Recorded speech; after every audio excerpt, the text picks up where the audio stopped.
second thing you need to take note of is your what? Percentage, win rate, and also your risk to reward. What is this risk to reward? Now let's say today if your win rate is 50%, how much does your risk to reward have to be for you to be profitable in the long run?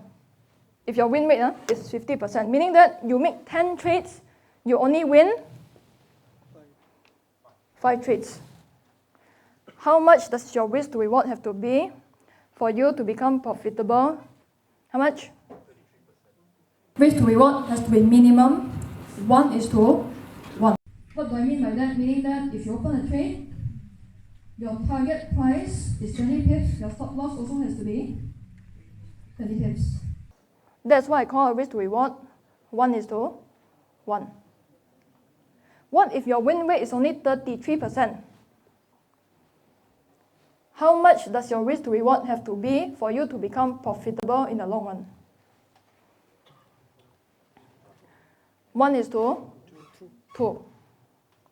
Meaning that you can still win the forex market even if you only make money 3 out of 10 times. So why don't people do that? Why don't people do that? Because when they make that 4th to 5th losing streak, when they see 4 straight losses, 5 straight losses, what do? Take revenge. They take revenge. Then they over leverage. Okay, so if your win rate is 25%, your risk to reward ratio has to be 1:3. If your win rate is even lower, 17%, your risk to reward has to be better, 1:5. In other words, the worse your win rate is, the better your risk to reward has to be. Meaning that if you make 10 trades, you only win 2 times. Can you still make money or not?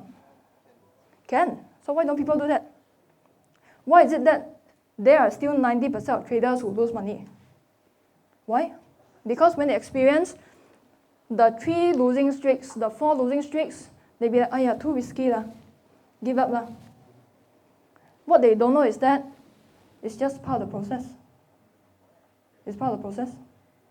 As long as you can go through those losing streaks, you can win in the long run. So do you realize how important trading psychology is? Do you realize how important trading psychology is?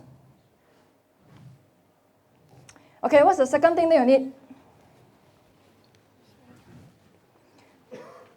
What's the second thing that you need? Is your risk management. What are some of the things that you need to take care of for your risk management? Capital, okay. Some more? Stop loss, some more? Protect your profits. That's stop loss, right? The first thing you need to take care of, before I go into that, in order to trade successfully in the long run, every single time when you open a trade, you need to think in terms of how much money am I risking in this trade, rather than how much money can I make. How much money can I make? If you study some of the top traders in the world, you realize that before they open a trade, they don't think in terms of, can I make 3K in this trade? Can I make 4K in this trade? They think in terms of how much percentage, how much capital am I risking in this trade? Because here's the thing, when you take care of the losses, the profits will take care of itself. But when you focus on the profits only, the losses will not take care of itself. Okay? Can? So the first principle you need to understand is to think how much you will lose rather than how much you will make. The second thing you need to take care of, your percentage risk. Percentage risk. Now, a lot of people think that if I open one standard lot in every single trade, I am risking the same percentage. Are you risking the same percentage? If your first trade, you open a trade and you risk 20 pips, and the second trade they open, you are risking 30 pips. Are you risking the same percentage? No.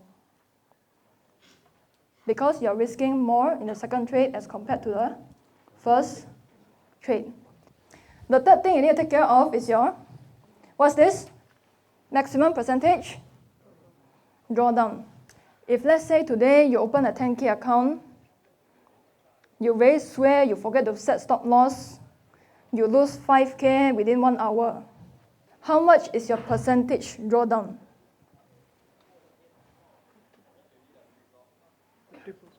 50%. So right now you have a 50% drawdown.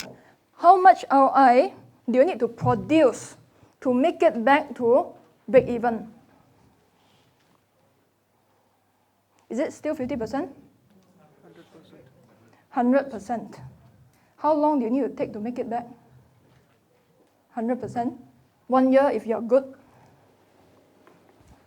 But on the other hand, if you take care of your maximum percentage drawdown, your drawdown only 10%. How much ROI do you need to produce to make it back to break even? 11%. If your drawdown is 20%, you need 25% to make it back. If your drawdown is 30%, you need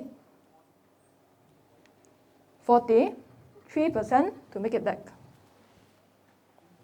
In other words, the higher your drawdown, the harder it is to make it back to break even. So do you realize how important risk management is now? So what is the maximum drawdown that you should cap? Meaning you cannot exceed that level. How much? 30%. Okay, 30%. How many percent? 30%.